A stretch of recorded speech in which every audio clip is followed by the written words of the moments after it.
অঙ্কুশদা recently একটা video প্রচুর পরিমাণে ভাইরাল হচ্ছে, যেখানে অঙ্কুশদা বলছে যে আমার গলায় কেউ মালা দেয় না, আমার কোনো ফ্যান ক্লাব নেই, আমার সিনেমা রিলিজ হলে আমার গলায় কেউ মালা দেয় না, ঠিক আছে? তো পোস্টারে আর কি। তা যাই হোক, আমার কোনো ফ্যান ক্লাব নেই, এসব নিয়ে দুঃখ প্রকাশ করেছে, কিন্তু এটা ফ্যাক্টও বলেছে যে এটাই ফ্যাক্ট আর এটাই সত্যি। তো সেটা সে জানে, সেটা ভালো কথা। কিন্তু সে একটা ভালো অ্যাক্টার, সে একটা ভালো অভিনেতা, আমি এটা মনে করি।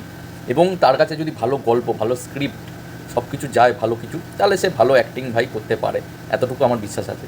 সে সব ধরনের কমেডি হোক কিংবা অ্যাকশন হোক কিংবা থ্রিলার হোক, সব ধরনের অ্যাক্টিং করতে পারে, কিন্তু তার কাছে ভালো কোনো স্ক্রিপ্ট, কোনো গল্প যাচ্ছে না বলে তাই সে পিছিয়ে আছে এখনও কিছুটা।